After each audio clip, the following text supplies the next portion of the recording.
taxing. But moving on to Benson Owusu Etuahene, this is pathetic. As of now, the Korle Bu Surgical Medical Emergency Unit, it's so full that patients are lying on the ground, with some being admitted outside the unit. Stroke patients are being nursed in wheelchairs. This no-bed syndrome is getting out of hand. This is what we want as a people? I doubt we do. But moving on to more social media commentary, Chris Wells Neodate says, pathetic. Our leaders have failed in every facet of development ever since we became autonomous. The only thing they do best is to extort or steal monies meant to develop our mother Ghana. And funnily enough, Ghana is always considered as an elite country, and that is why we always want to enjoy it as citizens. Sad, sad, sad. Wow. Well, I agree with you. It's quite a sad situation going on. It's a very sad situation. And meanwhile, we have healthcare facilities that are not even open yet, that have been up for a year plus. This table you are shaking. And I mean, it's and there's certain hospitals that are overwhelmed, overpacked. Yes. And we've been saying, like, UG Medical Center has been a conversation that's been ongoing for months. We have been talking about it, agitating from the city CVS until it became a abandoned project thing we've been working on, and a student activist took it up upon himself trying to get it done. And well, it seems tomorrow there will be a press conference to speak on this particular issue. So the government has called for a press conference to give the underlying issues and explain what's going to happen further. But my question is, why is it still not open? We are in July. Or should we wait till the end of July before it will be open? Like, if the situation is dire on the ground as we're seeing it, and people, with the opening of something like UGMC would take off a lot of pressure from Korle Bu, why is it still not being open? That is the big question, and we talked about that like a month ago. So and we keep talking about it. But going on to more social media commentary. So moving on, guys, in all this, there is a hospital with 670 bed capacity ready to be used that hasn't been commissioned or open yet. I wonder. This conversation. Let's continue on. So from Emma, I think we all need to start living a healthy lifestyle. This is the only way that can help our healthcare system. The government clearly cannot do anything about our health, unfortunately. Let's limit our carbohydrates intake, eat more fruits and vegetables, get more active, lower our intake of alcohol, and sleep well, etc. And I think, you know what, I agree with Emma, but that also comes with education. Yes. Educating our communities. But that's another conversation for another day. So let's move on. Ezekiel MK, what kind of country cry is this? Buying of new cars when people are not getting beds to sleep on in hospitals? Oh my God, what are they doing about it? And Ezekiel, this is the question that so many of us have on our lips today and any other day, actually. So from Gabriel Binder, when they say no bed, you will complain. When the minister said they should receive emergency cases on the floor, you held them. Now they're doing it and you are complaining. Interesting. Okay, let's move on. Fair point. And so we have from Kwabena Raphael. They join the next flight to hospitals abroad, and so they don't care a fig about our healthcare system. Our domestic healthcare can be revamped to meet international standard, yet we have a health minister who endorsed his VA vehicles over ambulances. This is negligence on a grand scale. And I think, you know what, AJ, if I may say, this conversation about ministers and government officials sending their kids, going overseas for healthcare, or sending their kids overseas for healthcare will always come up. It will always come up. But that can't be our focus. And the one thing that I can't help but always remind anyone who thinks they have the means for it is, before you will get onto that tarmac to fly out to get that health care, you may be dead. Wow. Because if there's no emergency system to stabilize you, to get you into that V8 that you drive into Kotoka, to get on a charter flight, a private jet, or even a commercial flight, to get there, you could be dead. Wow. So if you're not ensuring that the emergency healthcare is strengthened and you don't have quality healthcare for your own self, you may end up dying before you get into that country, wherever it is, and then get the healthcare you're hoping for. Unfortunate. Hopefully it doesn't At the end of the day, like, it needs to be strengthened, not only for me or for you, but also for them and their own families. So it should be a general conversation we should be having across all boards, because if one of our premium healthcare centers is so overstressed and overworked, and everyone is having to lie on the ground, or people are having to lie on the ground to get healthcare, that is an issue that needs to be really investigated. Absolutely, and more people are talking about this, and let's look at some more social media commentary, because you guys a lot of you are not happy. At all. So we have from Mr. Ado, what we need is communication among the hospitals and not overburdening of Korle Bu. And you just spoke about a conversation across the board, so absolutely. Let's continue on to some more social media commentary. Richmond Johnson, our leaders do not care about us, but rather care for themselves and their family. But it's futile to say the British were far better than us because you and I were not there. Yeah, let's not do this whole grass is greener on the other side. Because people are even struggling with free NHS. Yes. So let's focus on what we have here to make it better. Wow, AJ, this has gotten people heated. I'm even feeling some way. I live in fear. I don't want to have an emergency case because I'm not sure what's going to happen next or how I'm going to get treated, because regardless of what happens, when the country with 55 ambulances, 55, the entire country, so one ambulance is about 500,000 people. That is the situation. If you're hoping that you're even going to remove from you, maybe it happens to you at Navrongo, maybe, or Nzlenzu, you have an issue there, and you're hoping that you'll be brought to the first class hospital. There's nothing that's going to happen in between that time. So, yeah. Wow. AJ. So, 55 ambulances and 275 buses were bought, and then people are now having to be treated in plastic chairs. This is definitely a conversation for this week. Yeah, but we're going to go on to the Skype line very shortly and speak to someone who is quite vocal about this particular situation and want to give his thoughts on that. And I believe he's on the line now. So Eko is on the line and we'll be speaking to him very shortly. Hi, Eko. Thank you so much for joining us on 30 Minutes. Thank you, Jessica. I may sound like Jessica, but it's AJ here. AJ, sorry. But Eko, let me get your thoughts on this no bed situation. That now I think it's moved from no bed syndrome to now plastic chair syndrome, because now that's the next thing. What has been your opinion on this particular trending issue? Well, I think moving from the no bed syndrome to where we are currently, we can't really blame the health professionals for wanting to treat patients who really need healthcare in the chairs. Well, there are no beds, and we've put in a lot of pressure on the health professionals for sending people away from their hospitals. At the current stage where there are no beds, when they decide to still drive people away from the hospitals, the kind of backlash that they will have in the media and especially on the social media, Currently, I don't think government will be as really interested in getting us a lot of beds in our hospital. It's become more like we are overflogging the issue of so where you really don't think government is very interested or prioritizing giving us beds? No, not at all. Why do you think so? Like I was saying. When we talk about when they get sick or their family members get sick, they will probably travel with them outside the country. So it's become like a norm for them. Well, Ghanaians will talk. At the end of the day, they will end it. We will still carry our people away. For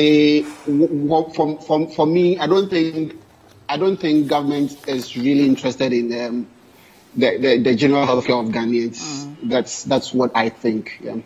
So what do you see as a possible solution to this particular issue?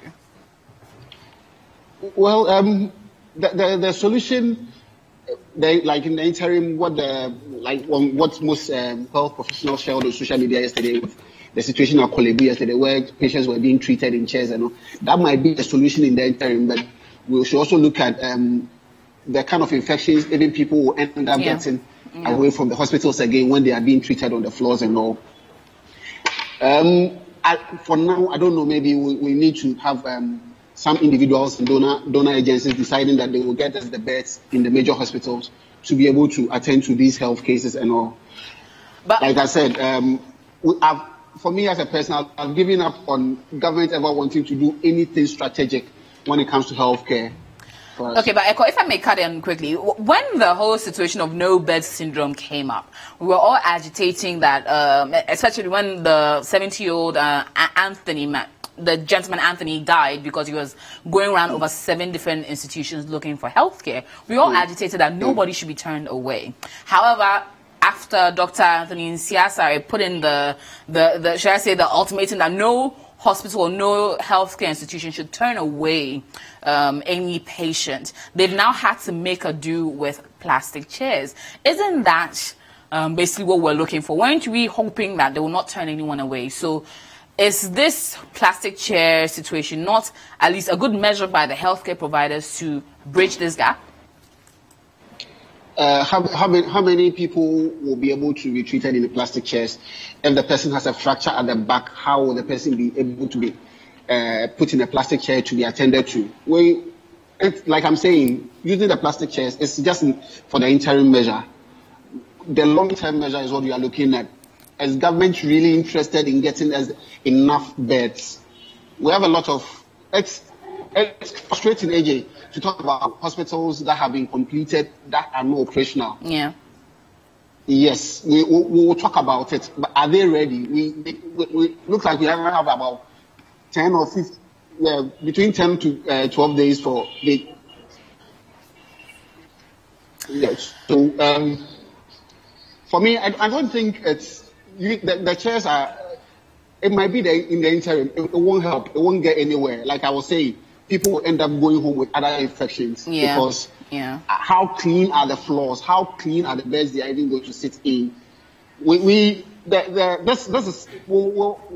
hospitals will end up turning people away, but this is the time we should also be solidarity with the healthcare profession, the doctors and the nurses. They are really doing their very best, I think. I absolutely agree. Thank you so much for joining us, Elijah Ata-Edu, or Ado, I believe, Elijah Ata-Edu, who has joined us on Skype, giving his thoughts about this particular issue of no bed turn plastic chair syndrome. Now, going on to what the woman we spoke to yesterday. So yesterday, of course, we made some great social media impact, speaking to someone who had done so via her Facebook channel, a nurse who was speaking on a Get You Youngster. Well, she also spoke on the no bed syndrome as well. If you go through my wall, you would see that I've made a post about like nurses being bashed all the time. It's unfortunate. It shouldn't be so, because we really try hard. If you come to the ward, some of us really do try hard, very just for the patients to be okay. But when it so happens that, and then there are people that actually, it's not the patient that they are angry at. Maybe they have their own kind of stress at home, everywhere, and then they bring it to work. So I would advise that if you have those stresses and you see a doctor, then you make sure you are fine before you come to work. Other than that, always you are going to be angry. I wouldn't be a nurse who would just go and peep and say, oh, 70-year-old, there's no bed. No. At least, just like we were told that they checked his sugar and the BP later on. I think it should have been the first thing they could have done.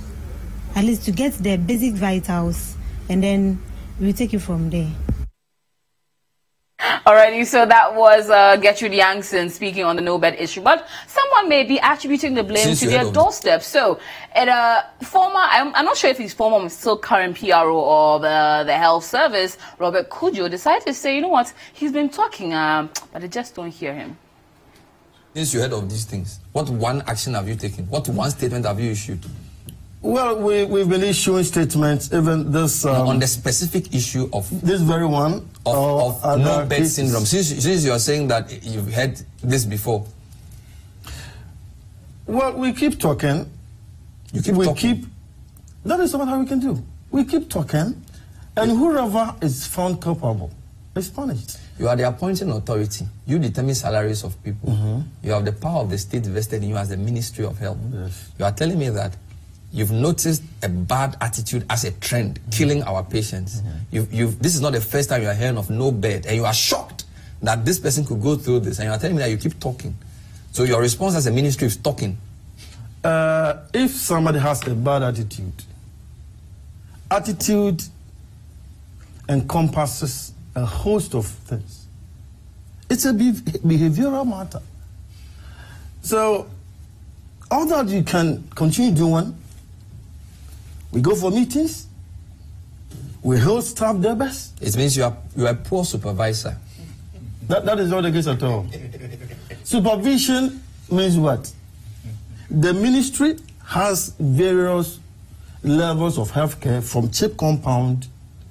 We have the health centers, we have the district hospitals, we have regional, and we have the tertiary hospitals. Let me show you. Wow, the hospitals are the hospitals? you know, you know, the district hospital and means then you're a poor supervisor. I felt then that one. I'm like shaking tables. That one, it touched my soul. Wow. Wow. But you know what? Apparently, he's no longer there. He's been removed. Wow. Yeah, you know, after that hospital, you need to go. But you know what? On that note, I feel that we should go on a break, guys. Don't forget to use our hashtag. That is hashtag 30minutes. Don't forget to get at us on social media, Twitter, AJ Sapong and Melly Mel for real. And of course, we'll be right back.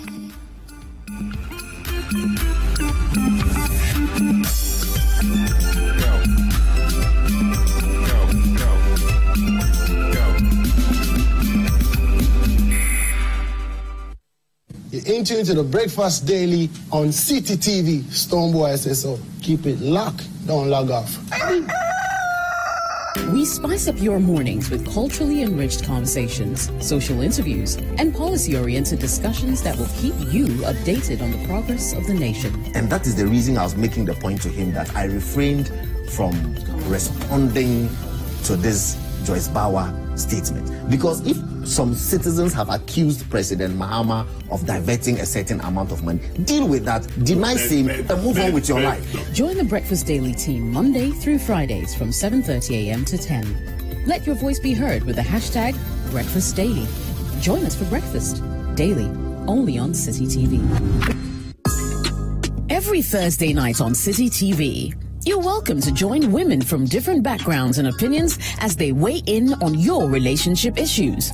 Watch Sister Sister as the ladies get real with issues about love, marriage, betrayal, sex, dating, trust, finances, and more. Sometimes some of the guys are like, oh no, they want to wait before they get married. So there are little response. Oh, I'm saying, hold on, lady. What if she does all the kiss and all of that? And still nothing. That's it. If he really wants you like that. You see, so it's like, Join Jessica and her sisters for City TV's all-women talk show, Sister Sister, every Thursday at 7 p.m. Also, live on 97.3 City FM.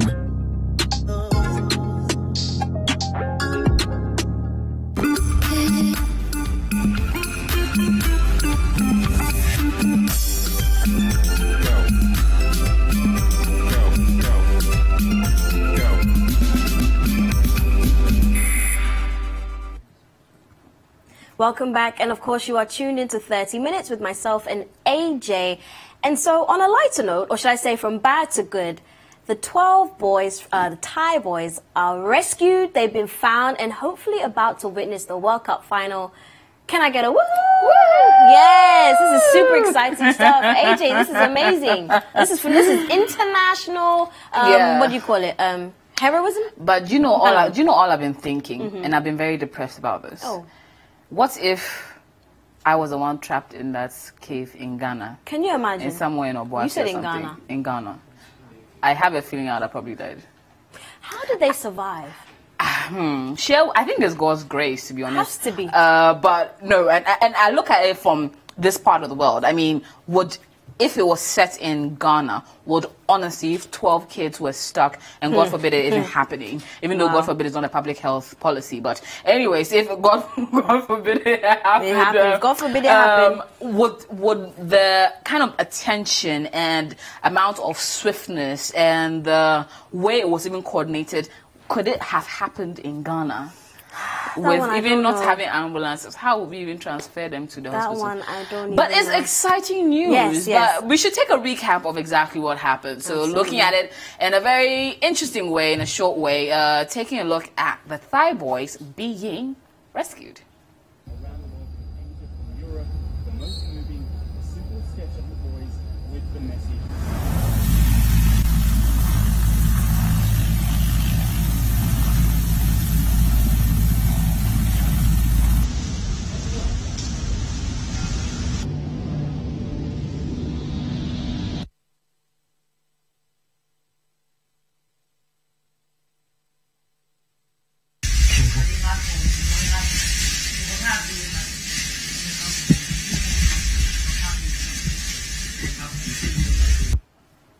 Wow. And they were so cute. I know. And they actually look like unscathed, unharmed. And Can you the imagine? way, so detailed, the way they were able to go in, because I've been watching it going on, and how they were even able to get to them. And the boys can't swim. They cannot swim. So it had divers going in, and they will pull them out, and they will hold on to the divers, as well as there's some ropes in the entire cave. And at some point, it was so narrow, the tank cannot even be at their back. They have to push the tanks forward. Wow. It's just an elaborate Can you way to imagine? get them but, out. But before we go further and get this full explanation, the Navy SEALs are the toughest forces in the world. Well, the Marines may argue, but that is their duty, and they executed it perfectly. So well done. So can they come and teach us? You just want Navy SEAL husbands. So anyway, but let's get further into this, and let's see the explanation for what really happened.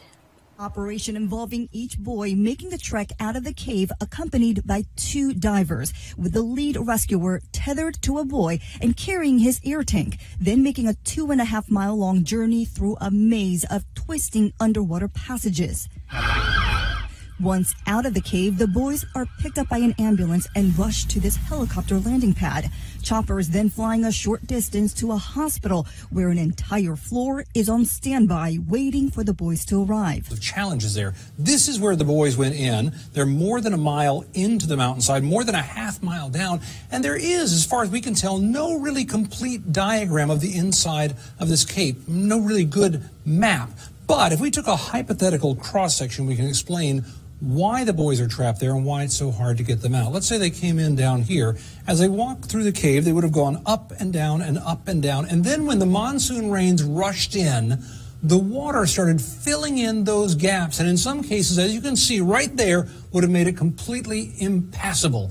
How many there are like this, we don't know. Are they as big as a house, big as a football field? We don't know. We just know the professional divers are taking quite a bit of time getting from here to there, and if they want to bring the boys back out that way, as Anna just mentioned, they face real challenges. First, Wow. Yeah. And they have a whole section of a hospital waiting and ready for them.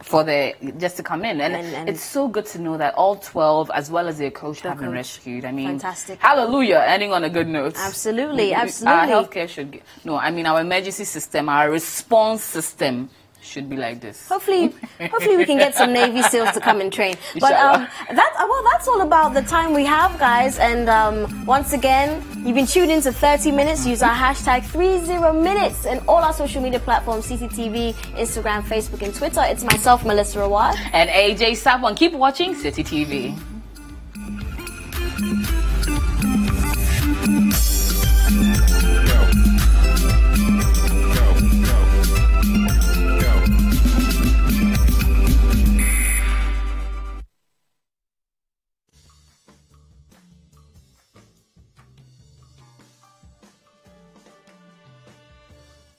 Many kids came to me.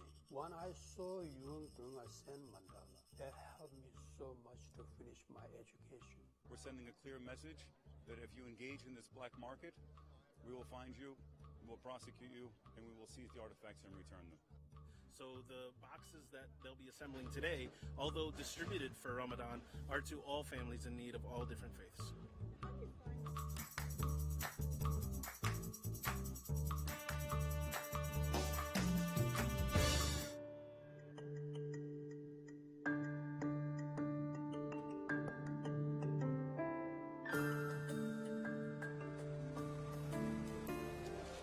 Esta frontera es una frontera tranquila. Sí hay delincuencia, pero no es mucha como en otras ciudades grandes. Es muy tranquilo, de los dos lados. Yo pues todo el tiempo he vivido en San Luis, México. Y desde que tengo rato ya cruzando 4 o 5 años para acá, pues se me hace igual, la verdad. Tranquilo, tan aquí como allá, a mí me han tratado bien los gobiernos y todas las cosas. Aquí es más seguro, fíjate, porque la policía tiene más vigilancia. Estás como más protegido. We have no idea what's coming through areas that we do not have a way currently to properly and adequately surveil. Illegal immigration is a danger. You should know who comes into the country and why they're coming. How long will they stay here, and who are they? They're leeching our system. And I pay so much taxes every month, believe me, that you know what pisses me off? That all my money goes to those people. You know what? I get nothing out of it. Bottom line is the wall, go for it. National Guard, go for it. Venían ellos en el tren y siempre pedían comida. Y como somos de iglesia, entonces dijo el padre, oye, pues hay que hacer una casa para migrantes, ¿no? Ahorita hubo un problemita y sacamos los colchones para poder echar. Sí. Ah, ok. Son 2 cuartos iguales, con 4 literas cada cuarto. A veces yo pienso que porque no sabemos la situación realmente que vive esa persona. Yo a veces le digo, ¿por qué no te quedas en tu país, con tu familia, frijolitos, pero todos juntos? Es que usted no sabe la situación que se vive en otros países, dice.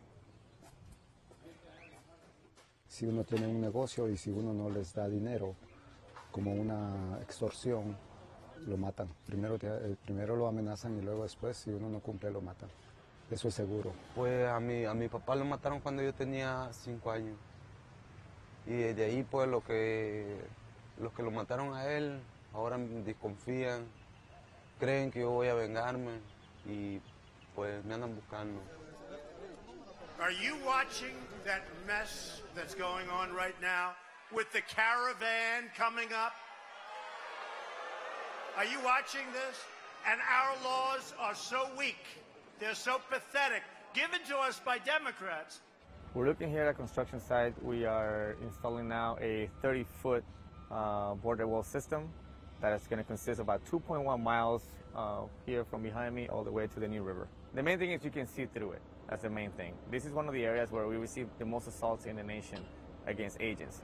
So we are avoiding rockings, people coming in to just do harm. I can tell you that back in 2000, the sector alone apprehended about 240,000 people. Last year, that number went down to about 18,000.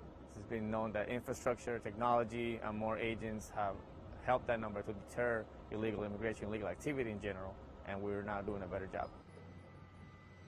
Todo este control fronterizo que hizo Estados Unidos con México, lo que motivó fue que muchos de los que se dedicaban al trasiego de la droga, de cruzar droga, ahora lo hiciera secuestrando migrantes y cruzando migrantes. En Sonora todavía hay chicos que han cruzado por Sonora y que han tratado de cruzar por Sonora y les cargan mochilas con drogas.